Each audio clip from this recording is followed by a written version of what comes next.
We have an excellent panel today covering a variety of different perspectives. We're going to cover a series of different topics. I will let each of the panelists introduce themselves when we turn to them, but we will be hearing from different parts of the private sector and from the SEC, and hope everyone will get some good background and some good information about important developments in this area. Please do remember, you can always submit questions for us. We'll save some time for the end of the discussion. In addition, I am informed that I should tell you that the first word we need to pay attention to for your CLE is data.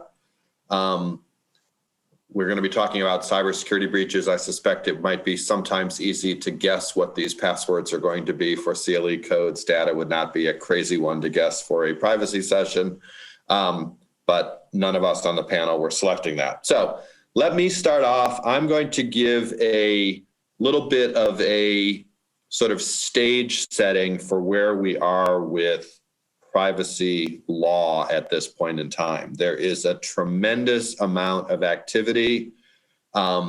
This is the legal area. You know, I'm a practicing lawyer. I'm a partner with WilmerHale in Washington, D.C. I've been working in this area for 20 years or so.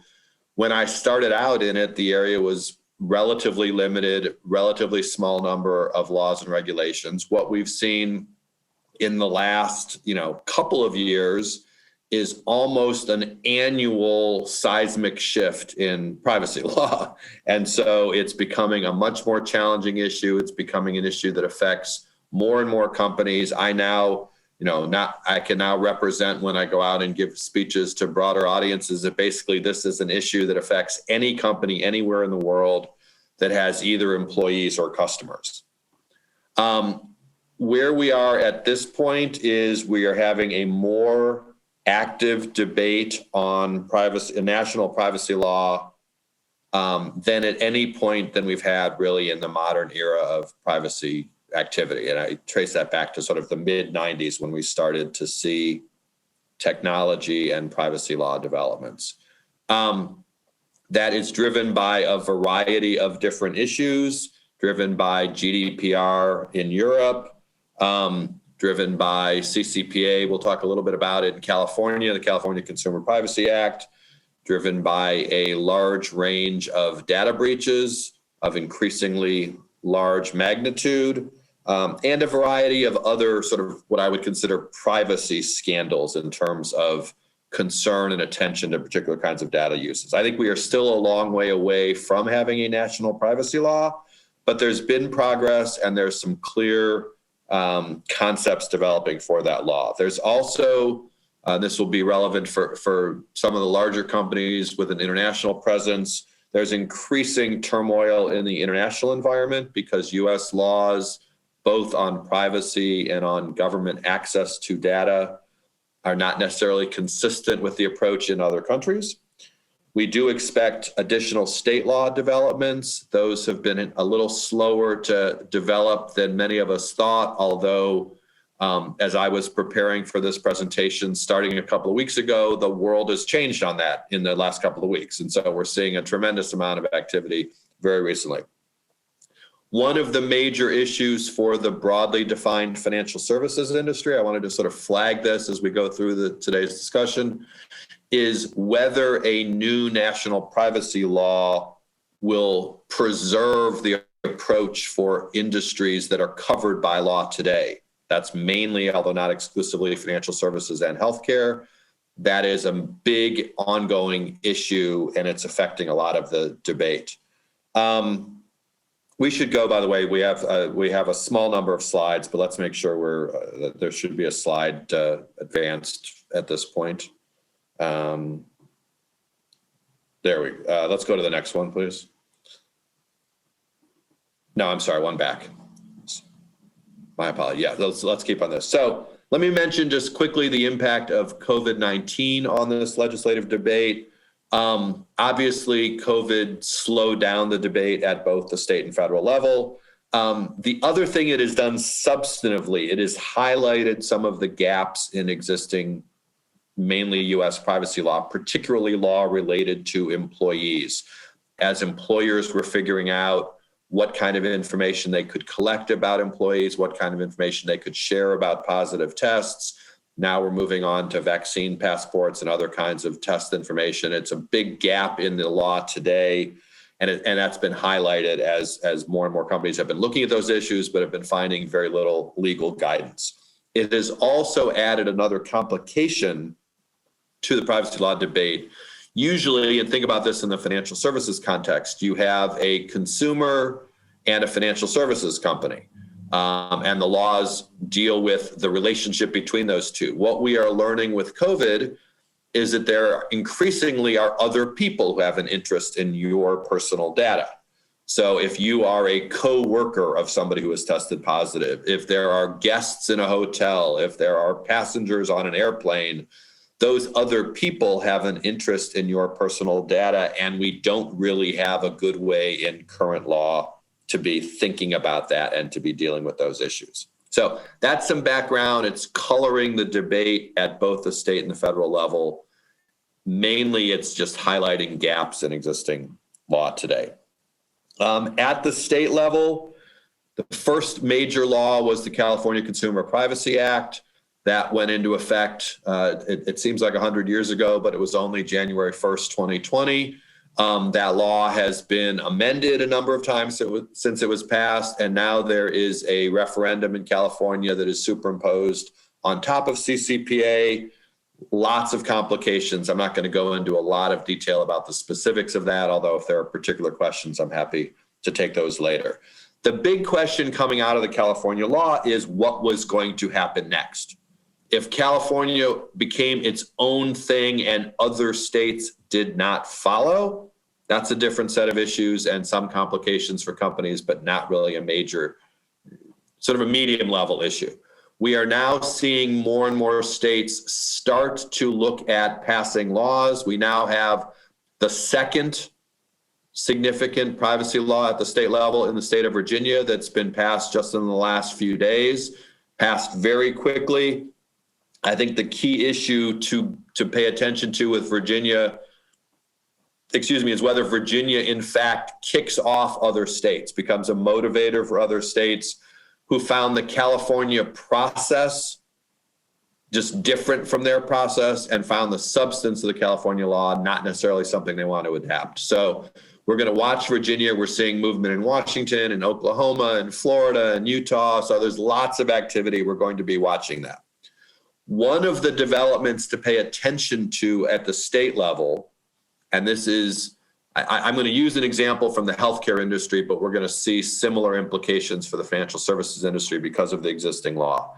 If you look at the California Consumer Privacy Act, if you are a resident of California, your personal health information under the CCPA is now governed by at least 6 different regulatory regimes. There is the HIPAA rules for the healthcare industry, the broad national law. There's a specific California medical privacy law. Both of those categories are exempted from CCPA. If you're involved in clinical research of any kind, that data is exempted from CCPA. Then you pass CCPA and it covers some data, but at the same time, CCPA exempts information held by nonprofits, which is an enormous amount of healthcare information around the country, and CCPA doesn't cover employee information that's held by employers. And so what we have is it's described as a comprehensive law, but what we have is 6 different regulatory regimes. I don't think that is a good thing for consumers. I am increasingly concerned that that is also not a good thing for the healthcare industry. We're seeing a somewhat similar pattern with financial services as entities that are covered by other kinds of financial services law are carved out of CCPA. That leads to inconsistency across the financial services industry. So as we think about both other state laws and a national law, we're looking at whether we should have a overall approach, sort of a one-size-fits-all approach like GDPR, or are we going to continue to have a piecemeal, fragmented approach, even if these laws are viewed as comprehensive? as I look at things like Gramm-Leach-Bliley and the HIPAA rules for the healthcare industry, there's a lot of nuance about the industry built into those laws. We don't see any nuance in a broader law like GDPR in Europe, which just covers everyone, but it applies to everyone in pretty much the same way. So that's going to be one of the big questions to pay attention to. At the federal level, lots of activity. Draft legislation, hearings, white papers, stakeholders, staking out their position. It's sort of a perfect Washington storm at this point. The two key issues that are the focus of most of the attention at the federal level are issues of preemption. Will the state laws continue to apply, or will the federal law replace them?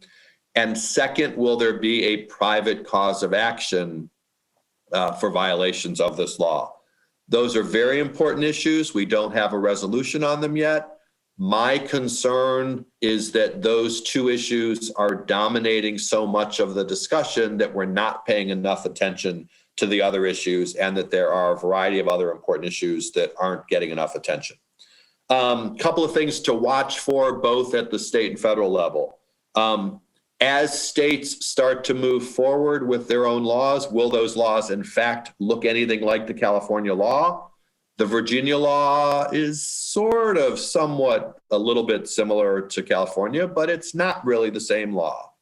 The Washington law, which is moving along, is very different than California. So we don't right now have a state prototype. It's going to be important to pay attention to whether we end up with one. At the federal level, we're going to look at how broad the federal law will end up being. There are lots of issues that could be included in a federal law, including things like artificial intelligence and discrimination in algorithms, obviously of meaningful relevance to the financial services industry. We don't know whether those issues are going to be included in the law or not. The other big issue for the financial services industry, although definitely not limited to the financial services industry, is what's going to happen in the federal law to the other existing privacy laws. If, in fact, a federal law carves out data that is subject to Gramm-Leach-Bliley, that's obviously important for the industry.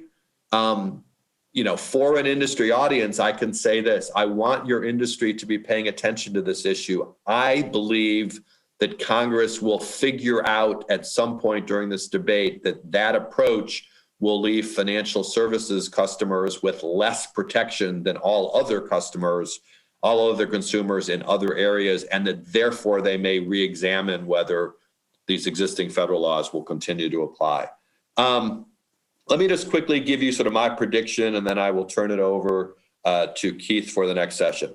Obviously, the odds of a national privacy law go up with the new administration, who is somewhat more interested in these issues, although I'm not going to say it's their first priority, their second priority, or even their third priority. So it's on the list. I think there are some open issues in terms of priority because of the vice president, who spent meaningful time when she was the attorney general in California focusing on privacy issues. And so she may have an interest and may push this forward a little bit. My personal view is that the major driver of the timing of a federal law will be what happens in the states. What I have been saying is that if we have 3 to 5, perhaps significant states that pass their own laws, I think that will put too much pressure on industry, and that industry will have to coalesce around some federal law and push for it. The baseline of that federal law rises with each state law, and so I think that that's a meaningful element of the discussion. Virginia is now the first of those 3 to 5 states. So I've been thinking 3 to 5 plus California. My prediction is that there's a meaningful chance that there will be a federal privacy law during this presidential administration. I think other states in 2021 and 2022 will be passing their own laws. I think that will put pressure mainly on a federal law. I'll be somewhat surprised if it happens before then. I won't be surprised if we see a federal law in 2023 or 2024. Again, with that, there are enormous open questions as to what's going to be in that law. For the financial services industry, probably the biggest is how you are going to be treated under that law. The position of your industry, similar to healthcare industry, at this point has been leave us alone. I want you guys to be thinking about whether that is continuing to be a viable option. I believe at some point that will not be a viable option. And then I want to make sure that your industry is prepared to enter the debate or participate in the debate at that point if you actually have to get involved in a substantive discussion. So with that, let me stop and I will turn the microphone over to Keith, who can give us some of the government perspective on these issues from the SEC. Great, thanks, Kirk. Incredibly complex area. You just went through. Appreciate that. I'm Keith Cassidy. I'm an associate director in the Division of Exams, which most folks formerly knew as OC. I'm also the head of the Technology Controls Program, which is one of the 5 national programs within exams. I'm sure most people on this call are familiar with the IAA program, which is headed up by Kristen Snyder and Marshall Gandy. I'm a lawyer by profession, but had the opportunity to work on cyber policy issues early in my career, which is what brought me to CP about 4 years ago. The Technology Controls Program is about roughly 40 staff and contractors that are split between DC, New York, and Chicago. The staff is primarily technologists of varying backgrounds, including former CISOs, systems admins, and auditors, with a couple of lawyers smattered in. We perform 3 functions. We do technology and technology controls focused exams, primarily of entities subject to regulation, systems compliance, and integrity, which is primarily critical market infrastructure like the national securities exchanges, as well as clearance and settlement agencies, as well as a few others. But we also do exams on Reg SP and SID, so you could see TCP examiners out in investment advisors, other types of registrants. The second function we perform is something called Cyberwatch, where we have a team that receives and analyzes reporting from those SCI entities that I mentioned related to outages, intrusions, and systems changes, and the analysis that they do goes back into our exams. The third function we perform is we provide technical assistance to the other 4 national programs and outside the division. And this is full spectrum technical assistance, where we do everything from answering very basic questions for other examiners all the way to sending a TCP examiner on site with the team. So you may see a TCP examiner with examiners from other programs out in the field doing exams. So this afternoon, I wanted to talk to you about 2 risk alerts that were put out by the division, some trends that we've been seeing, which are consistent with the report on cybersecurity and resiliency observations that was put out last year, and then briefly touch on the division's Cyber 3 initiative and the 2021 exam priorities that were released just this Wednesday. So I imagine folks are familiar with risk alerts, but for those who are not, they're a tool that we use to publicize issues that we identify across a breadth of registrant population or populations that are of concern to us. They're an opportunity for us to communicate with registrants outside the immediate exam context and provide information that may be helpful to registrants to improve their operations. So we'll start with the July of 2020, we put out a risk alert on ransomware. Folks are probably familiar, but for those that are not, ransomware is a type of malware designed to provide an unauthorized actor access to the institution's systems and deny the institution's use of those systems until a ransom is paid. We decided to put the risk alert. I mean, obviously, this kind of malware has been around for some period of time. But based on increased threat reporting on ransomware actors targeting financial institutions, our observations about the increased level of sophistication of ransomware attacks on SEC registrants, including broker-dealers, investment advisors, and investment companies, we decided that last summer we put out this risk alert. And the alert highlights 6 areas that registrants who have been successful in avoiding and thwarting ransomware have focused. I'll just sort of go through these, the list, but the risk alert does provide more detail on each of these 6 areas and what steps can be taken by institutions that better secure their systems. The first is incident response and resiliency policies, procedures, and plans, operational resiliency, awareness and training programs, vulnerability scanning and patch management, access management, and perimeter security. Again, there's more details in the actual risk alert. So we'll turn in September of 2020, the exam program put out a second risk alert on safeguarding client accounts against credential compromise. Credential stuffing is an automated attack on web-based user accounts as well as direct network login account credentials, where the attackers obtain lists of usernames, email addresses, and corresponding passwords, typically from the dark web, and then use automated scripts to try to compromise usernames and passwords on other websites, such as a registrant's website, in an attempt to log in and gain unauthorized access to the customer accounts. Obtaining a customer's PII from one firm's website can facilitate attackers' ability to potentially take over a customer account or attack accounts held by the account owner at other institutions. Successful attacks occur most often when individuals use the same password or minor variations of the password on various accounts, or individuals use login usernames that are easily guessed, such as email addresses or full names. In the risk alert, we encourage registrants to consider reviewing and updating their regulation SP and SID-based policies and procedures to address the emergent risk of credential stuffing. And again, we made observations about successful firms and what they were doing in order to thwart these sorts of attacks. The first one is policies and procedures, as indicated, with a specific focus on updating password policies to incorporate recognized password standard requiring strength, length, type, and change of password practices that are consistent with any number of the industry standards. We also saw that successful firms often use multi-factor authentication and did not often permit waiver of that policy. Folks may be familiar with CAPTCHA, which I actually didn't know what that stood for until about 6 months ago. It actually is an acronym that means Completely Automated Public Turing Test to Tell Computers and Humans Apart. Definitely would not be able to remember that on my own, but that's, folks are familiar where you got to click on the various boxes that may have stoplights or stairs or crosswalks, which I'm not very good at. The fourth area identified is controls to detect and prevent. So this is things like fingerprinting devices or web application firewalls. The next is to monitor the dark web. Some institutions do this themselves, or they can hire firms that scan the dark web in order to identify credentials that may have already been compromised. And the last one, which you'll see is somewhat of a theme here, is inform customers, just basic good cyber hygiene, that if your customers are aware of these issues, they may be less likely to utilize passwords across a spectrum. And even though your systems might be relatively secure, the various sites that they may be using the same username and password on might not be as secure. So with that, I'll turn to trends. And folks may be familiar, in January of 2020, OC at the time put out a report on cybersecurity and resiliency observations.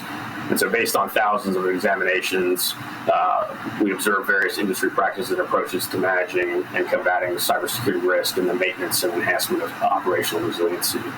And this contained a number of different areas: governance and risk management, where we identified key elements to actually perform a risk assessment to identify, analyze, and prioritize cybersecurity risks, written cybersecurity policies and procedures to address those risks, and then the effective implementation and enforcement of those policies and procedures. The next area we identified was access rights and controls, and this included understanding the location of data, including client information, restricting access to systems and data to authorized users, and establishing appropriate controls to prevent and monitor for unauthorized access. Successful firms had data loss prevention programs, typically with a set of tools and processes to ensure that sensitive data, including client information, is not lost, misused, or accessed by unauthorized users. With the advent of more mobile applications, that these institutions had mobile application and mobile device policies and procedures that dealt with the unique challenges on mobile devices. The next area was incident response and resiliency that facilitated timely detection and appropriate disclosure of information regarding the incidents, and then the application of appropriate corrective actions immediately. Moving to the last two areas, vendor management. This included conducting due diligence, monitoring and overseeing the vendors and contract terms, assessing how the vendor relationships are considered as part of the ongoing risk assessment, and then assessing how vendors protect any accessible client information. And the final area, which I touched on above, training and awareness. These are key components because oftentimes the human interaction is the weakest link in the process. So in the remaining time, I just wanted to touch on two issues quickly. Folks may be familiar with the Cyber 1 and Cyber 2 initiatives that were conducted over the last several years. These were thematic reviews conducted by exams across the cross-section of registrants that resulted in two corresponding cyber-related risk alerts. In 2020, the division conducted their Cyber 3 initiative, which was focused on registered investment advisors' processes for protecting information, particularly advisor clients' non-public personal information and their preparedness for cybersecurity events. Specifically, the initiative focused on understanding the way that advisors with dispersed operations, such as those with multiple offices or recently merged advisors, identified, mitigated, and addressed their cybersecurity risks and tested the effectiveness of the related compliance programs. The exams division will likely seek to publicize a relevant observation identified in a similar fashion as we've done before, so I keep an eye out for that over the next couple of months. The last area I'll touch on, folks might have seen, I know it was referenced in the prior session, that the exams division put out their 2021 exam priorities on Wednesday that included a section specifically on information security and operational resiliency, with a focus on safeguarding customer accounts and preventing account intrusions. And that listed 5 specific areas, including verifying investors' identities, overseeing vendors and service providers, addressing malicious email activities, responding to incidents, and managing operational risk. So not surprisingly, in many of these documents, you're seeing a few themes with our observations, our identified risks, and our focus areas, and we'll continue moving forward. So with that, I'll turn it to Tim to talk a little bit about vendor risks. Thank you, Keith. My name is Tim Villano. I am a partner and founder in Artemis Global Security. We're an IT security consulting firm. We work with firms on creation of policies and procedures. We're also penetration testers, phishing testers. We assist with incident response, forensics, etc. I won't go on. I'm also a partner and founder in Havoc Defense, which is a managed security service provider, or a service provider, which gives us a good look at the controls and applications that registered investment advisors and financial services firms, which is our core client base, are working with. So I'd say we're really the on-the-ground attempt to secure our clients, to make their environments secure, to think creatively about security, and what we can do basically to protect and harden security. Today, I want to just touch briefly on the SolarWinds breach. I know that everyone has heard a great deal about this, and in 10 minutes, I think that it's tough to really say anything that's constructive or really say anything that's going to go to a low level as far as so the SolarWinds breach is concerned. But just a few facts and things that I think you should be aware of, and that if I were a CCO, I'd want to know about.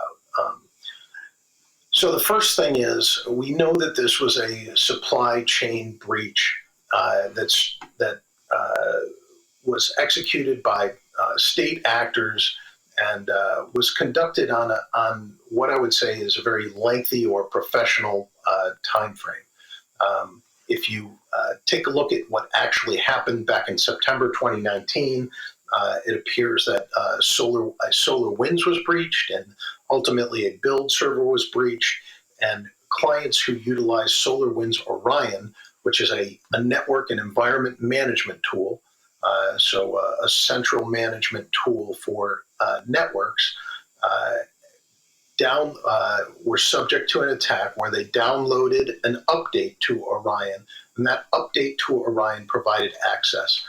Now, what we know is that about 18,000 companies downloaded that update and put it in place. So there was opportunity for access to 18,000 companies.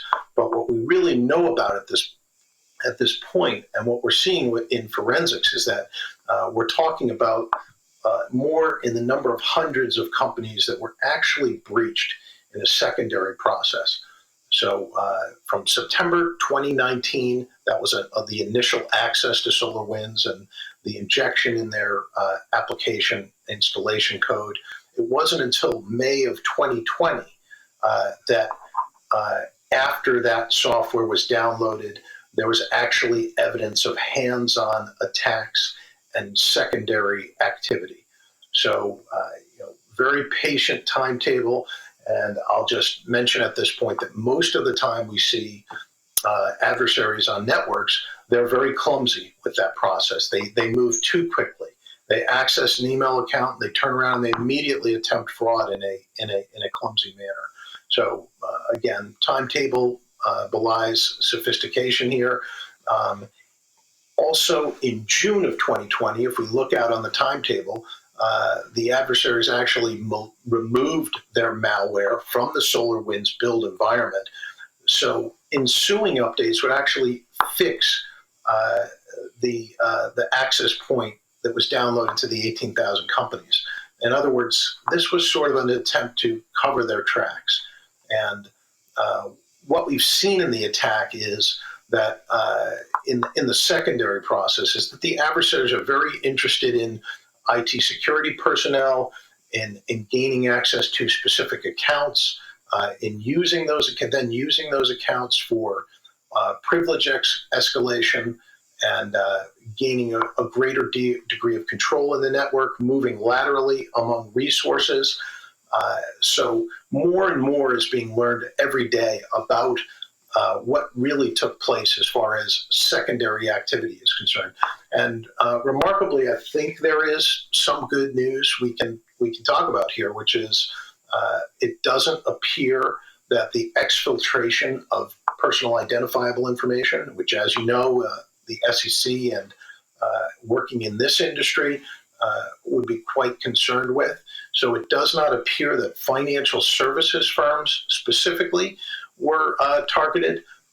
Government agencies, technology firms, contractors, and so forth. But and certainly some financial services firms were involved, but it doesn't appear that they were specifically targeted. So I think the majority of the data that's come out right now, or to this point, describes a process that looks like espionage, not terrorism, where we're attempting to actually destroy networks, destroy infrastructure, although we can't say if that was an eventual goal or not. So I can talk for an enormous amount of time about the low-level information here, but what I would suggest that you do is go to the FireEye blog. If you have an interest, if you want to get more granular, FireEye has done a great job in further describing this information for people who want to learn, who want to learn more about definitions, the language that's used here, et cetera, and who want to track ongoing developments. I'd also mention, of course, FireEye is a key player because they discovered the breach, discovered it on their own networks. And this is important. Kevin Mandia just testified recently in front of the Intelligence Committee. What he said there was really remarkable. They had hundreds of employees, tens of thousands of hours digging through their networks, and eventually came around to the SolarWinds Orion server in their environment. And only through ripping it apart and ripping apart code were they able to detect this. So if there was a mistake that the adversaries made here, it might have been attacking FireEye, because FireEye ultimately had the capabilities of discovering that attack. Excuse me. So use FireEye. Microsoft has reporting out on this too, because secondary attacks also showed attempts to gain access through Microsoft Azure, through Microsoft products, to attack different elements of Active Directory. So while it may not be important for you to understand everything and all details about the SolarWinds attack, you should know that the secondary attacks did point at Microsoft infrastructure. And I have included some materials here with links to a CrowdStrike tool, with links to a CISA tool that you can use for analysis in your own environments. So you may not have the expertise to do that, but your IT people or your MSP may have that capability. Certainly you should be asking your MSP if they have run that tool in their environment. If they have, especially if they're Office 365, Active Directory, Microsoft Azure users, so there's a lot of activity that I think needs to be taken from a follow-ons point. So the main activity here is probably occurs in vendor due diligence, and under that subject, which Keith mentioned. And what I would say is, it's time to take a deeper look at your applications, at the updating process, also at your managed service providers, your service providers, their tool set, what kind of updating is done on their tool set, because they do have the proverbial keys to the kingdom for your environment. So important to know whether the critical applications in your environment, do you have any control over the updating process? Can you use a delayed channel in updating critical applications? Does your MSP ever do that kind of thing? So if you have a managed service provider, it's time to sit down with them and go a little bit deeper dive on their applications and what they're doing as far as the updating process and what they are doing from a vendor due diligence standpoint for their supply chain. Just a couple of quick items from a threats and vulnerability standpoint. Be aware, of course, that there's great information coming out from the SEC and FINRA, and they're linking up with the CISA here. And CISA puts out terrific information. There's another emergency directive for Exchange server out right now that if you have an on-premise Exchange server, you should be aware of. You should know what's happening, and there's actually action that needed to be taken in an emergency directive with a deadline for today. So we have to go back and double down on our information security process, talk about users and email. How do we secure them?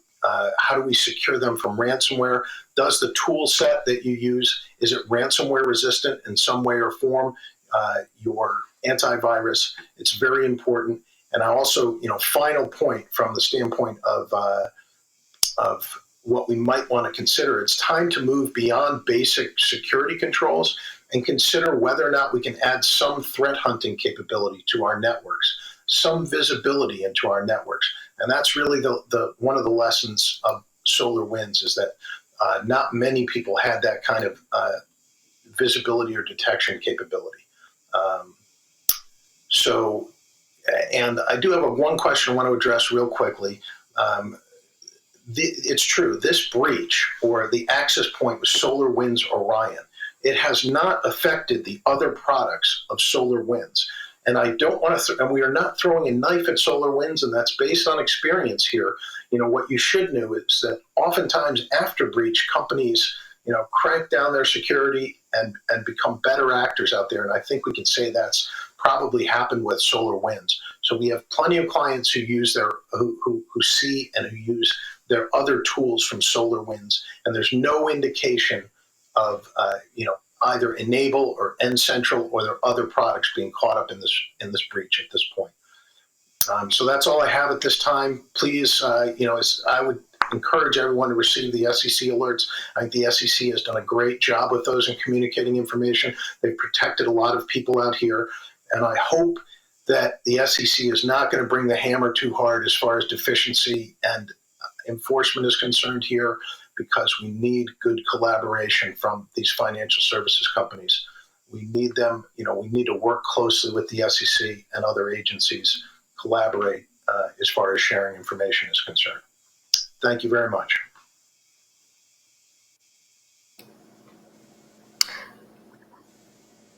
And I think I'm up. Hi, everyone. I'm Tess Macapinlac.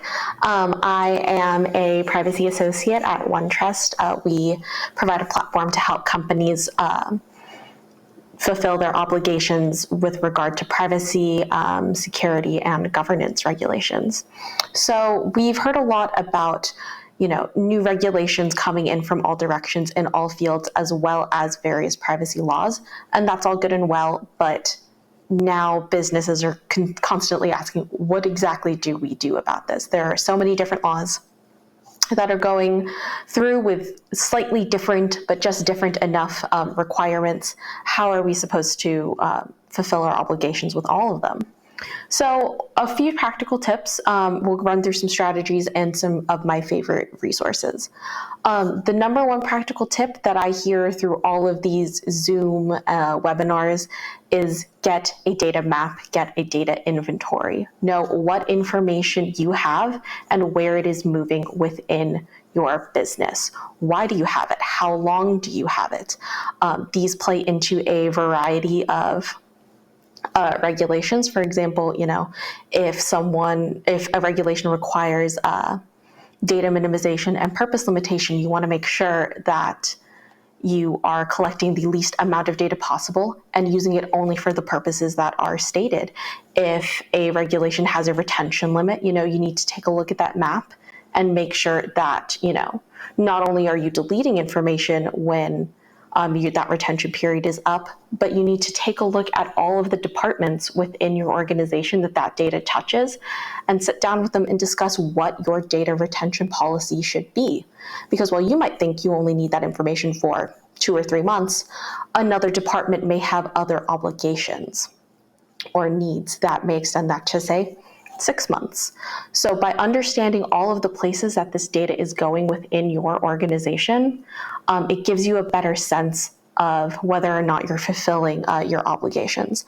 But it's not just the departments themselves that are important here. This data map has become more important with regards to where that data is physically stored, particularly in light of the Schrems II decision. So understanding exactly where the data is stored, what laws does that storage implicate for that information for your business, also equally important. But as we just touched upon with regard to SolarWinds, that data map should probably cover your vendors as well. What information are they receiving from you? Why do they need it? How long are they holding on to it for? And do you have any obligations with regards to say data subject requests? Is there anything that you need to pass on to these vendors? Because when big things like SolarWinds happens, that's when businesses start running around with their heads on fire, emailing every vendor that they use saying, are we affected by this? Are you affected by this? What do we do?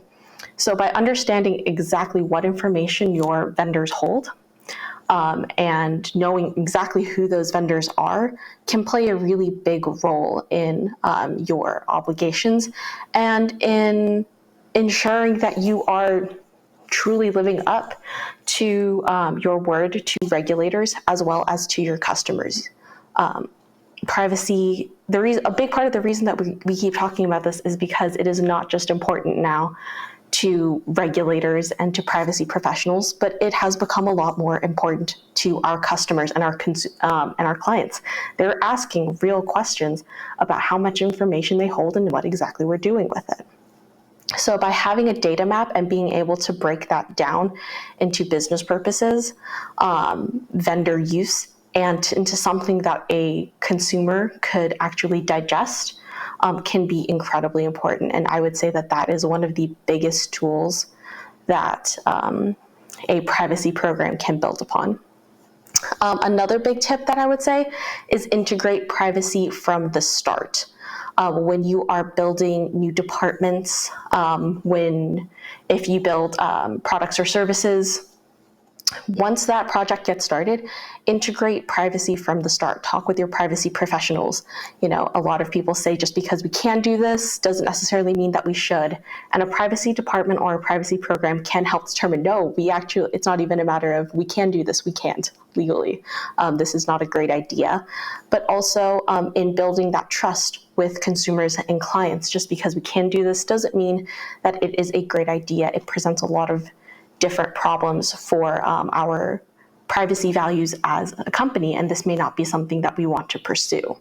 So by integrating privacy from the start, privacy professionals can kind of course correct for various issues that may come up within a project, instead of presenting the project at the end to the privacy program and saying, oh no, there are so many problems that we are having with this at the moment. So it sort of just makes life easier. And instead of becoming, a bad guy that says no to everyone and that no one really wants to work with, you can become someone who is involved from the start and gives people an opportunity to innovate and to flourish without stepping on the toes of the people whose data you are actually working with. But when it comes to managing these different laws, one of the easiest things we can do is look for overlap. A lot of these end up looking like Venn diagrams once you put them on paper. When you take a look at, whether it's the CCPA and the GDPR, or the CPRA, or the New Virginia CDPA, welcome to Acronym City, you end up with a few places to overlap and a few best practices. So for example, while their definitions differ slightly, both the CPRA and the GDPR involve sensitive personal information. So when you dig into that data map, you may want to track that separately from regular personal information in order to understand exactly what you're using it for and to deal with consumer requests regarding that sensitive personal information. By looking for overlap and creating sort of a foundation for your privacy program, you can start adhering to some of the things that are incredibly common within privacy laws, such as access rights, deletion rights, rights to correct inaccurate personal information, and all of those things. Another big strategy is to talk to other departments. Privacy is one of those things that really entangles itself into every department and, all businesses, as Kirk discussed earlier with regards to the health field and the financial institutions. But within your organization, it touches on everything from HR to legal to IT to R&D. And by developing those relationships early, by opening clear lines of communication, it gives you the ability to have real, useful conversations with these other departments about what they can and cannot be doing, what they should and should not be doing, and the ability for them to, raise red flags and ask intelligent questions. Because the last thing you want to do is not know about a problem that needs to be solved. It's like one of my professors always used to tell me, I won't know you're having a problem unless you tell me about it. So by creating those open lines of communication and really developing these relationships with other departments, they will feel more comfortable saying, hey, here's the thing that I read. Is this something that I need to be worried about? Do we need to change our practices? Can you take a look at these practices and let us know what you think? So those are just a few of my favorite strategies and tips for those developing their own privacy programs. It's a lot of information to keep up with. All of us could be talking about this for hours and hours and hours and still have more to talk about, which is, of course, why all of these webinars are happening. So I did want to touch on a few of my favorite resources. I do work for OneTrust. I'm going to go ahead and say OneTrust Data Guidance does keep up with all of the breaking news. We have a lot of resources about global privacy laws and what we can be doing about those. But of course, one of the biggest places you can get this information is with the IAPP. The IAPP has a fantastic state-by-state privacy law tracker that they update consistently. They drop news every single day that I'm constantly learning from. They keep me on my toes about not only new regulations, but court opinions. News within the privacy industry as a whole, whether it's trade organizations taking a position on a proposed law, and Google choosing to opt out of the development of third-party cookies. All of these different trends I've learned about from the IAPP. So they have a variety of resources that I definitely recommend. And one of the other big places to look for news is through various law firms and their blogs. This is something that has exploded, I think, over the past year or two. With all of the changing laws, people want something written in layman's terms in order to understand exactly what we're talking about. And I think that law firms have really gotten good at keeping their blogs not only up to date, but easily digestible. So pick your favorite law firm, whether, there are so many to choose from. I feel odd picking one out in particular, But all of the law firms who are really into privacy at the moment have very well attended to blogs that are updated consistently, and by keeping an alert or a tracker on those will definitely help you keep your finger on the pulse of the privacy field. So I will stop raving there, and I think we've got some questions that have been coming in. Again, if anyone has any questions, feel free to pop those into the chat. So thank you, Tess. Let me start off. We got a couple of questions about applicability of the state laws in terms of size and things like that. Let me address that quickly, and then I want to turn part of that over to Tess for an answer. So the laws that we have so far in place, CCPA and the Virginia law, both have their own thresholds and application scope. A couple of things to think about. One is the sort of size kinds of issues. They are definitely intended to try to carve out smaller companies. How that gets measured is different so far in each state. And sometimes there are small companies who might have lots of data, and so even though they may not have a lot of revenue, they may still be covered by the law. You also want to think about what data is covered by the law. For example, so far we've been carving out employee data out of the laws, although in California that got a little bit complicated. The other point for companies to understand is that these laws provide protections to individuals who are residents of a state. And so from the individual perspective, there's probably only one law that applies for their own rights. But from the company perspective, your obligations are going to be dependent on where your customers, consumers, whatever term you want to use for people that you have data about. Now, one of the questions that came in was about smaller companies who aren't yet touched by these laws. Tess, let me turn to you and see if you have any suggestions for companies who aren't yet covered by these laws, or at least the current laws, but are hoping to get to a point where they're big enough that they then would be covered. Any particular advice for them? Yeah, absolutely. Start now. Privacy programs take a lot of time to build up, as I think everyone in this panel today has, I'm sure, a plethora of horror stories about.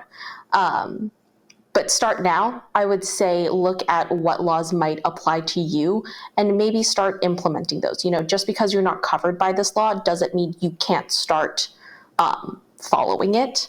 I know that from personal experience, one of my I've had a client who was like, I'm not covered by CCPA, but I've started to comb through it and start implementing some of it. They started with the notices, based on what we have right now. What do we need to be adding in?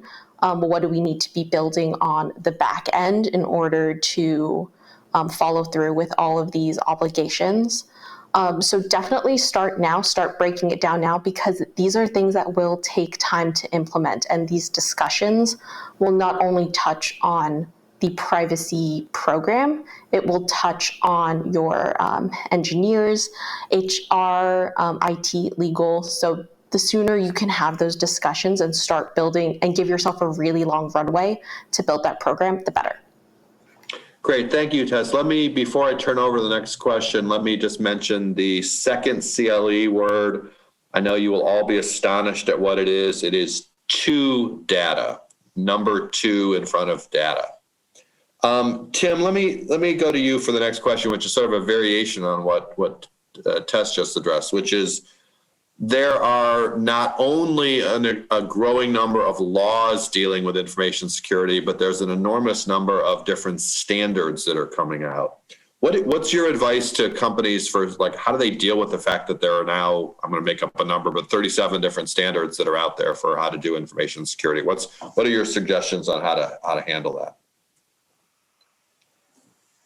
To keep it simple, the standard that the SEC has referred to the most is probably the NIST cybersecurity framework, and which in their last update, they did update information for supply chain information. So, I think the framework information that's out there is important from the standpoint of it attempts to give us a common language. And both the federal government, and I'm talking about Cyber Command, DOD, DOJ, NSA, there is still a struggle to, conform to sort of standard definitions. So I would say, the NIST cybersecurity framework is a risk management-based framework. It should be understandable to most regulatory compliance people out there. Bringing in higher level people or bringing in lower level people like CISOs, like system admins is a good idea. But I would say let's stick with the standard for the time being that has been quoted the most here. Great, thank you, Keith. Let me turn to you for a question, and I'm not trying to open a hornet's nest. So whatever big picture thoughts you have, but the SEC role in the cybersecurity and privacy area is sort of unusual just because of how it fits in with companies. How do you relate? How does the SEC relate to the other government entities that are more directly involved in enforcement of privacy and security? The FTC, the financial service. Do you have anything to do with them? Do you partner with them? Do you share with them? What if anything, can you share about sort of how that works? That's a great question. So we are intimately involved with something called the FIBIC, the Financial Banking Information Infrastructure Committee, which is chaired by Treasury, and I believe it's 18, us plus another 17 of the financial, FDIC, OCC, Federal Reserve, New York, and Chicago, plus the board, and a litany of others. We are in constant communication with them. I've been on 2 calls just today with FIBIC members, and that is typically how we engage with the rest of the USG on cyber issues, with CISA, with the intelligence community. That is our connection to the Unified Coordination Group, which is running the response to SolarWinds. That is a national security level group that has the FBI, CISA, and the intelligence community as primary members. But we are in constant communication with them, with a primarily focus on the critical infrastructure that I mentioned earlier. But as this issue sort of expands, certainly our scope of what we're looking at expands as well with the threat. Great, thank you. So we had another question that came in from the audience. Let me touch on this, which is it asked, can we expand on the GLBA exemption for the new Virginia privacy law? Let me try to take that. So California CCPA carved out essentially data that was protected by other federal laws, whether it was HIPAA or Gramm-Leach-Bliley. The wording was kind of awkward, and it wasn't entirely clear how far it went in connection with regulated entities where some data was covered by, for example, GLB, but not all data. The Virginia law, if all you do is read the words, seems to say that if you are an entity subject to GLBA, you are not subject to the Virginia law. That would seem to carve out companies who have some GLB obligations, but where the entire company isn't subject to GLBA or not all the data is subject to GLBA. That's a really bizarre result, frankly. And it's not only relevant to your companies directly, but it's also relevant for the service providers. I mean, if you are, I'm just using an example, you're a major accounting firm, a global accounting firm, and 10% of your customers are financial services and 10% of your customers are healthcare. The way the Virginia law reads right now, without any other amendments or explanations, is those companies are not subject to the Virginia law because they have some obligations under HIPAA and GLB. I will be surprised if that ends up being how this law stays at the end, but that's what it says right now. And so the Virginia law arguably is much more expansive on who is exempted from the Virginia law than CCPA is, which was already very broad on who was carved out from it. That's one of the things that I think people need to understand is how different these state laws have been so far from something like GDPR in Europe. GDPR in Europe doesn't exempt anything for the most part. I mean, you're just subject to GDPR. Both the California and Virginia laws carve out all kinds of companies and all kinds of data that are subject to existing laws. And again, what that leads to is disparities and inconsistencies and consumer confusion. And it's not clear to me, I mean, again, I play sort of a dual role in this. I'm a professor in this area, so I have some sort of academic interest in these issues, and then I have my law firm job as an advocate. I think it's a bizarre result to have all these inconsistencies for the same data, depending on who's touching it for what purpose. But that's where we are right now. Let me just mention one other quick question that we got, and then we will wrap up for the day. We got a question about sort of enforcement of GLB and some of the other financial privacy issues. I do think we're going to see more interest in privacy and security enforcement, not just in the financial services industry, but certainly in connection with the financial services industry. That's going to be both at the Federal Trade Commission and at the Consumer Protection Board. And I think what we're seeing out of the regulators is two parallel developments. One is they are seeking more authority for enforcement going forward, whether it's under a national privacy law or otherwise. But that's a time off, no matter how successful it is. The second thing they are looking at, and this is going to be really relevant to, again, the Protection Board and the FTC, is the people who are in charge there, the commissioners and the other decision makers, are looking for ways to make their remedies more effective than they are now.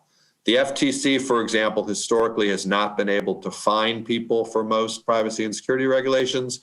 They understand that, but they're looking for ways to do a broader range of work related to enforcement. There is this sense that what happens in these boards and at the FTC is companies who are investigated are told, don't do that bad thing anymore and make sure that you start complying with the law, which you can imagine isn't that much of a disincentive if you're told, if your penalty for violating the law is being told you need to follow the law. So that's going to be a really interesting issue to watch. My personal take on that, and I think this is important for companies to understand in their investigations, is that the government is not necessarily looking to bring cases that it wouldn't have brought in the past, but once it is deciding to bring a case and once it's decided that there is behavior that they want to sanction, they're looking for more aggressive remedies in those situations. So with that, let me thank the panel. We had a great session today.